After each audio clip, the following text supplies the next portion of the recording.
Star news Marathi, नवे पाऊल नवी दिशा। विट्याच्या गुळवणी कुटुंबातील राजकारणातील नवा अध्याय। युवराज गुळवणींचे प्रश्न तर आमदार गोपीचंद पडळकरांची उत्तरं। एसएस कम्युनिकेशन द्वारा संचलित द मोबाईल स्पेस घेऊन येत आहे धमाका ऑफर्स। आयफोन सह सर्व प्रकारच्या नामवंत कंपन्यांचे अँड्रॉइड फोन खरेदी करा आणि प्रत्येक मोबाईल खरेदीवर मिळवा हमखास भेटवस्तू आणि सोबत मिळवा 2 वर्षांची वॉरंटी। एवढंच नव्हे तर ब्रँडेड मोबाईलवर 30% डिस्काउंट, ॲक्सेसरीजवर तब्बल 70% मोठा डिस्काउंट। शिवाय आमच्याकडे अत्याधुनिक पद्धतीने मोबाईल दुरुस्ती देखील उपलब्ध। या धमाकेदार ऑफरचा लाभ घेण्यासाठी द मोबाईल स्पेस या शोरूमला आजच भेट द्या। विटा येथील गुळवणी कुटुंब संपूर्ण मतदारसंघाला माहिती आहे। या कुटुंबातील मयुरेश गुळवणी यांनी आमदार गोपीचंद पडळकर यांच्या मार्गदर्शनाखाली भाजपमध्ये प्रवेश केला। खरं तर गुळवणी कुटुंब हे तसं पडळकर यांच्या विरोधातील बाबर गटात आहे, परंतु त्यांच्या कुटुंबातील मयुरेश गुळवणी यांनी भाजपमध्ये पुन्हा स्वगृही परतण्याचा निर्णय घेतला। नुकताच विटा येथे भारतीय जनता पार्टीचा कार्यकर्त्यांचा संवाद मेळावा संपन्न झाला। यामध्ये मयुरेश गुळवणी यांनी विटा येथील विविध प्रश्नांची मांडणी केली। गुळवणी परिवारातील आमची 4थी पिढी राजकारणात असल्याचं त्यांनी सांगून विटा शहरातील टाउन प्लॅनिंग असो, भाजी मंडई असो किंवा वाहतुकीचा प्रश्न असो, त्यांनी अतिशय उत्कृष्टरित्या आपल्या भाषणात मांडला। यावर आमदार गोपीचंद पडळकर यांनीही त्यांचं कौतुक केलं। त्यांनी मांडलेले प्रश्न याचा आपण नक्कीच पाठपुरावा करू असं त्यांनी सांगितलं। त्यामुळे विट्याच्या गुळवणी कुटुंबातील राजकारणातील मयुरेश गुळवणी हे नवा अध्याय झाला असल्याचं बोललं जात आहे। बघूया त्यावेळी काय म्हटलंय मयुरेश गुळवणी यांनी आणि त्याला काय उत्तर दिले आमदार गोपीचंद पडळकर यांनी। छत्रपती शिवाजी महाराजांना, धर्मवीर छत्रपती संभाजी महाराजांना मी प्रथमतः वंदन करतो आणि या नाथ बाबाच्या पंढरीत माझं आयुष्यातलं पहिलं मनोगत मी व्यक्त करतो। 18 पगड जातींचा बुलंद आवाज, बहुजन हृदय सम्राट माननीय आमदार गोपीचंद पडळकर साहेब, बाहुबली नेते, माजी समाज कल्याण सभापती ब्रह्मानंदजी पडळकर साहेब, सांगली भाजप जिल्हाध्यक्ष सम्राट बाबा माडिक साहेब, खानापूर तालुकाध्यक्ष गाजीभाऊ पवार, ओबीसी व भाजप नेते संग्राम नाना माने व उपस्थित सर्व आजी माजी पदाधिकारी व सन्माननीय व्यासपीठ, माता भगिनी व पत्रकार बंधू व उपस्थित सर्व मित्र हो साहेब, महाराष्ट्राला विठ्ठलाच्या वारीची एक मोठी परंपरा आहे साहेब। योगायोग काय असतो बघा, 7 जूनला मी भाजपमध्ये प्रवेश केला। त्या दिवशी भागवत एकादशी होती आज आणि वार शनिवार होता। आजही वार शनिवार आहे आणि आषाढी वारीच्या पूर्व संध्येला भाजपच्या या विकास वारीत माझी समाजसेवेची वारी तुमच्या नेतृत्वाखाली मी चालू करतोय, याचा मला सार्थ अभिमान वाटतो। मी जेव्हा भाजपमध्ये साहेब प्रवेश केला, बरेच जणांना प्रश्न पडला मी भाजपमध्ये कसा। माझे आजोबा कैलासवासी चिंतामणी कोंडबंद गुळवणी तथा अण्णा हे 80च्या दशकात दादासाहेब बर्वे, माजी मंत्री अण्णासाहेब डांगे यांच्याबरोबर त्यांनी RSS आणि भाजपच्या तळागाळापर्यंत त्या काळात काम केलेलं साहेब। आपला हा विटा आणि परिसर जुन्या काळी औंध संस्थानाच्या आधिपत्याखाली येत होता। माझी 9वी पिढी हनुमंत गुळवणी हे त्यावेळी सरसेनापती होते। सरसेनापती म्हणून सरसेनापतींना काय गुण लागतं? शिस्त, नेतृत्व करणे, 18 पगड जातीने एकत्र करून कुणाचंही खच्चीकरण न करता आणि वेळ प्रसंगी गरज पडली तर प्रसंगी 2 हात करण्याची क्षमता ठेवणारा हा सरसेनापती असतो आणि त्यांचंच अनुवंशेनं परंपरेने काहीतरी गुण माझ्यातही आले असं मला वाटतं।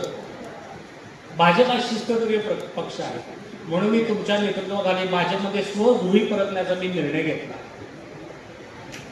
विटा शहर वाढीला 3 मुख्य व्यवसाय कारणीभूत आहेत: गलाई व्यवसाय, यंत्रमाग व्यवसाय आणि पोल्ट्री व्यवसाय। 1978 साली दुष्काळ पडला होता, रोजगारी मारामार होती। त्यावेळी माझ्या आजोबांनी पोल्ट्री व्यवसाय सुरू करण्याचं धाडस केलं आणि तो पोल्ट्री व्यवसायाचं रूपांतर आज देश पातळीवर विट्याचं नाव आहे साहेब। सांगताना मला आनंद वाटतो, आज वार्षिक उलाढाल पोल्ट्री व्यवसायाची विटा व परिसरात 1000 कोटीपेक्षा जास्त आहे। माझ्या आजोबांनी 25 वर्ष सलग नगरपालिकेचं नेतृत्व सर्व सहकार्यांना एकत्र घेऊन 18 पगड जातींना एकत्र घेऊन केलं। सांगताना मला साहेब अभिमान वाटतो, त्यांच्या सहकार्यांबरोबर अण्णांनी विट्याची जी पहिली घोगाव स्कीम योजना आहे ती माजी मंत्री अण्णासाहेब डांगेंनी त्या मागं लागून ती पूर्ण केली. समाजात काम करत असताना नगरपालिकेला पण उत्पन्न मिळालं पाहिजे. शेवटी नगरपालिकेला लोकांची सेवा करायची असेल त्यांना पण तसं उत्पन्न मिळालं पाहिजे. तर त्या काळी विटा नगरपालिका ही महाराष्ट्रातली पहिली नगरपालिका आहे जिनं सगळ्यांना माहीत असेल गावात जुनी दगडी पाण्याची टाकी तिथं शॉपिंग सेंटर बांधलं. त्यातनं नगरपालिकेला एक उत्पन्न चालू झालं आणि लोकांना काम करण्यासाठी आपला व्यवसाय वाढवण्यासाठी व्यासपीठ मिळालं आणि त्यातनं रोजगार निर्माण झाला. विटा शहर आता साहेब खूप वाढायला लागले, प्रचंड विस्तार व्हायला लागलाय. शहराचं जेव्हा विस्तारीकरण होत असतं तर सगळ्यात अत्यंत महत्त्वाचं असतं ते टाउन प्लॅनिंग. जर आपण साहेब या विटा विभागाला 2 किंवा 4 विभागात जर विस्तारलं तर आपल्याला प्रत्येक विभागाचा शाश्वत विकास करता येईल. जसं की आता सगळ्यांना म्हणजे ट्रॅफिकची आणि पार्किंगची जरा समस्या आहे. जर प्रत्येक विभागात आपण वाहनतळ उभारलं, नगरपालिका पे एन पार्कच्या माध्यमातून नगरपालिकेचं उत्पन्न होईल, लोकांची पण सोय होईल, जेणेकरून ट्रॅफिक जॅम होणार नाही, पार्किंगची पण सगळ्यांना व्यवस्था होईल. येणाऱ्या लोकांकडं दुकानदारांकडे येणाऱ्या गिरायकाला पार्किंगसाठी गाड्या लावायला जागा होईल. भाजी मंडी आता एक आहे, प्रचंड गर्दी होती. दुसरी भाजी मंडी एखादा स्पॉट मार्क करून जर आपण केली तर तिथं पण व्यवसाय लोकांना वाढीसाठी एक व्यासपीठ मिळेल. शहर वाढत असताना भुयारी गटार अत्यंत गरजेचं आहे. भुयारी गटार आपण करणं गरजेचं आहे. तसेच प्रत्येक विभागात आपण नाना पार्क करू शकतो. मॉर्निंग वॉकसाठी एक सेपरेट ट्रॅक, सायकलिंग ट्रॅक करू शकतो. लहान पोरासाठी खेळायला उद्यान करू शकतो. असं एक शाश्वत विकास प्रत्येक विभागात आपण करू शकतो. आता आपल्याला एक भव्य क्रीडा संकुल उभारायची गरज आहे. अद्यावत आपल्या विटा तालुक्यातल्या आसपासच्या परिसरातील बरेचसे असे खेळाडू आहेत जे वेगवेगळ्या ठिकाणी राज्य पातळीवर देश पातळीवर नाव करतात, पण त्यांना अद्यावत इथं काही नसल्यामुळे त्यांना पुढच्या ट्रेनिंगसाठी पुणे किंवा मुंबई किंवा अन्य शहरात जावे. जर ती सोयी सुविधा साहेब आपण जर इथं केली, मग ते इंडोर बॅडमिंटन कोर्ट असेल, स्केटिंग ट्रॅक असेल, बास्केटबॉल कोर्ट असेल किंवा अन्य कुठल्याही वेगवेगळ्या खेळ, तर आपल्या एरियातलं नाव, आपल्या विटा शहर आणि तालुक्याचं नाव देश पातळीवर झाल्याशिवाय साहेब राहणार नाही. विटा नगरपालिकेच्या साहेब आरक्षित जागा बरेचशा आहेत. इंडोर स्टेडियम असू दे किंवा भाजी मंडी असू दे किंवा बाकी त्या जागेचं फक्त आपल्याला तुमच्या माध्यमातून आपण सांगून ते आपण करणं गरजेचं. शाश्वत विकास भाजपच्या दृष्टीनं होईल तिथं. तुम्ही जरा त्यात लक्ष घालावं अशी माझी नम्र विनंती आहे तुम्हाला. भाजपचं सबका साथ सबका विकास ह्या विविध वाक्याच्या धोरणानुसार आपण सगळ्यांनी एकत्र मिळून 100% भाजपचा झेंडा येणाऱ्या आगामी सर्व स्थानिक स्वराज्य संस्थांच्या भाजपचा झेंडा साहेबांच्या नेतृत्वाखाली आपण या तालुक्यात आणि जिल्ह्यात साहेबांच्या नेतृत्वाखाली आपण करायचं. त्यासाठी सर्व कार्यकर्त्यांनी आपण एकत्र मिळून सगळ्यांनी काम करायचं आहे. साहेब, गुळवणी घराण्याची 4थी पिढी आहे. तुम्हा सर्वांना गुळवणी घराण्याच्या 4थ्या पिढीने ज्या काही अपेक्षा आहेत त्या मी 100% पूर्ण करेन याची मी तुम्हाला खात्री देतो. साहेब, जाता जाता एक अजून एक विनंती करायची आहे. विट्यातनं सांगलीला जाणाऱ्या नोकरदार वर्गाची संख्या खूप आहे. शिकायला पण पुढच्या शिक्षणासाठी पण अपडाऊन करणारी खूप संख्या आहे. अर्ध्या तासाला आता एसट्या आहेत जाताना नेतात. जुन्या काळी साहेब जल, अतिजल, सुपरफास्ट एसट्या होत्या, त्यामुळे कमी वेळ लागतो. आता प्रत्येक ठिकाणी थांबत जाते. त्यामुळे स्टॉप्स वाढल्यामुळे जायला यायला नोकरदार वर्गाला किंवा विद्यार्थ्यांना वेळ फार. तुम्ही जर आधार प्रमुखांना विट्यातल्या सांगितलं, जर एक फोन करून सांगितलं तर त्या लोकांची फार मोठी सोय होईल साहेब. आणि माझी वैयक्तिक आणि बऱ्याच जणांची इच्छा आहे की तुम्ही दोघांनी किमान महिन्यात 1 किंवा 2 दिवस जर मुक्कामी विट्याला असाल तर स्थानिक स्वराज्य संस्थांमध्ये फार सुद्धा प्रचंड मोठा फरक पडेल. माझी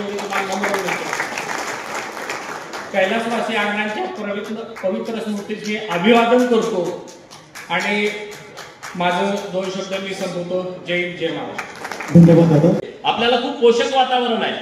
आता विट्यामध्ये आपले मयुरेश दादा गुळवणी सारखं एक चांगलं व्यक्तिमत्व आपल्या सोबत आलेलं आहे की ज्यांच्याकडे मोठ्या संस्था आहेत. आता त्या संस्था ढापायचं पण कोणी लोक डोळं ठेवताय, तर आम्ही तुमच्या सोबत आहे, आमची काही मदत लागली तर आम्ही तुमच्या बाजूने ठामपणे आहोत. ढापाढापीच्या प्रकरणामध्ये जर कोणी आमची मदत तुम्हाला लागली तर आम्ही नक्की तुमच्या बाजूने ठामपणे उभं राहू, कारण आम्ही पडत्या लोकांच्या बाजूने नक्की उभा राहतो. आम्हाला त्याची काही कमीपणा वाटत नाही. आज विटा शहराचे विषय गुळवणी साहेबांनी मांडले आणि अत्यंत अभ्यासपूर्ण तुम्ही विषय मांडले. जोरदार टाळ्या वाजून त्यांचं अभिनंदन करा. की मार्केट, भाजीपाल्याचं मार्केट हे काय दुसरं झालं पाहिजे. विटाचा विस्तार झालाय. आज विट्यामध्ये विटा स्टँड टू इकडं क्रांतिसिंह नाना पाटलांच्या पुतळ्यापर्यंत किती गर्दी असते. इकडं मायनी रोडला इकडे किती गर्दी असते, उभा राहता येत नाही. तिकडं सांगली रोडला एक 100-200 मीटर पर्यंत तीच परिस्थिती आहे. विट्याला रिंग रोडची आवश्यकता आहे आणि तो रिंग रोड कसल्याही परिस्थितीत झाला पाहिजे. माननीय मुख्यमंत्री महोदयांच्याकडे आम्ही मागणी करू, माननीय उपमुख्यमंत्री एकनाथ शिंदे साहेबांच्याकडे आम्ही मागणी करू की विटा हे सांगली जिल्ह्यातलं एक प्रगल्भ शहर आहे, प्रगती झालेलं शहर आहे, विकसित झालेलं शहर आहे. प्रत्येक दुकानदाराला वाटतंय विट्यात आमचा प्लॉट असला पाहिजे, प्रत्येक दुकानदाराला वाटतंय विट्यात आमचा बंगला असला पाहिजे, प्रत्येक नोकरदाराला वाटतंय की आम्ही राहायला विट्यात असलो पाहिजे. जरी ग्रामीण भागामध्ये त्यांची नोकरी असली तरी आजूबाजूच्या परिसरातली सगळी लोक विट्यामध्ये इन्व्हेस्टमेंट करतायत. विटा आहे, तिकडं इस्लामपूर आहे, हे डेव्हलप झालेली सिटी आहे. जत डेव्हलप खूप आता आहे, आटपाडी डेव्हलप खूप आता आहे, कवटेमंकाळ डेव्हलप खूप आता आहे. पण ही आता विकसित झालेली शहरं आहेत, तर यांच्या ज्या गरजा आहेत त्या गरजा बघून सरकारनं तशा पद्धतीची रचना केली पाहिजे. अंडरग्राऊंड गटारीची गरज विटा शहरासाठी आहे. तुमचं जे म्हणणं आहे नक्की माननीय एकनाथ शिंदे साहेब अंडरग्राऊंड गटार सुद्धा या शहराला देतील. अत्यंत चांगल्या पद्धतीनं एकनाथ शिंदे साहेबांनी देवाभाव या महाराष्ट्रासाठी काम करतायत. अजून 2029 लांब आहे, आता 2025 सुरू आहे. त्यामुळे चिंता करू नका, पुलाचं बरंच पाणी जाणार आहे, काय काय पूल अख्खे वाहून जातील. आपण ते 29ला बघू. विधानसभा कशी लढायची, काय करायची, तो आता नंतरचा विषय आहे, तो आताचा विषय नाही.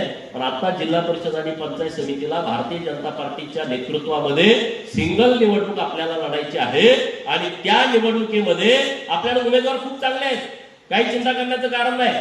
आता आमचे घोटीचे सचिन कदम माझा जीवाभावाचा मित्र आहे, एक आदर्श सरपंच आहे, इथं नाहीत. तिकडं मोहीला आमचे सुनील दादा खानदारे आहेत, चांगली पोर आहेत, तरुण तडफदार पोर आहेत, काम करणारी पोर आहेत. तिकडं माणिक शेठ सारखा ज्येष्ठ नेतृत्व आपल्याकडे आहे. म्हणजे आता आपल्याकडं तिकिटासाठी फायटिंग होईल अशी परिस्थिती आहे. पूर्वीची परिस्थिती खानापूर तालुक्यामध्ये नव्हती. आता खानापूर तालुक्यामध्ये रान एकदम भुसभुसीत झालंय भारतीय जनता पार्टीसाठी. आणि आता जून जुलै महिन्यात तुम्ही पेरणी करून घ्या, नक्की चांगलं पीक उगवल्याशिवाय राहणार नाही. आणि जी कोणी लोक हवेत आहेत, आमचं लय लय ते काय नसते रे, काय नाही नसते, लोक काय कोणाची बांधलेली नाही. लोकांना बाहेर पडायचं आहे, गुलामगिरीतून मुक्त व्हायचं आहे. खानापूर तालुक्यातल्या लोकांना जसं इंग्रजकालीन परिस्थिती होती गुलामींची, ती व्यवस्था येत आहे. पंचायत समितीत जाऊन बघा ना, 18-20 वर्ष झालं तेच अधिकारी तिथं आहेत. 18-20 वर्ष झालं तेच अधिकारी पंचायत समितीमध्ये तळ ठोकून आहेत. बघा, जर एखादा अधिकारी 10 वर्ष, 15 वर्ष, 18 वर्ष एकाच खुर्चीत, एकाच कार्यालयामध्ये बसून आहे, तर तो काय करेल? तो तुम्हाला न्याय देऊ शकतो का? त्याच्यासाठी काही लोक ताकद लावतात. तर अशा लोकांना तुम्ही जरा धारेवरती धरलं पाहिजे. तुम्ही त्यांना लोकांची कामं करण्यासाठी प्रवृत्त केलं पाहिजे. त्यांना सांगितलं पाहिजे तुम्ही लोकांच्यासाठी आहे, लोकांच्या पैशातून तुमचा पगार मिळतो, तर हे तुम्ही बसू द्या, हे बस रे ग बस, काय बोलू, लोकांच्या पैशातून तुमचा पगार मिळतो हे तुम्ही त्या लोकांना सांगितलं पाहिजे, समजावून सांगितलं पाहिजे अधिकाऱ्यांना. नाहीतर त्यांनी गबाळ गुंडळून गेलं पाहिजे. आपण जरा टाईप करू, तुम्ही मला सांगा, आम्ही तिथं जिल्हा परिषद असेल, कलेक्टर ऑफिस असेल, अन्य ठिकाणी तुमची कुठली कामं असतील, कोणी अडवणूक करत असेल, रस्ता तुमचा अडवलाय, सांगा ना आम्हाला. तिथं ब्रह्माशेठ आहेत, मी आहे, काही चिंता करू नका. आम्ही जरी इथं आमदार नसलो तर आमदारांपेक्षा एकही काम तुमचं कमी होणार नाही, हा शब्द मी तुम्हाला देतो. तुमची कोणी अडवणूक करणार नाही. पोलीस स्टेशन आला तुम्हाला उगाच झोपाडला असं होणार नाही. खानापूर तालुक्याचा तो मूळ डीएनएच आहे.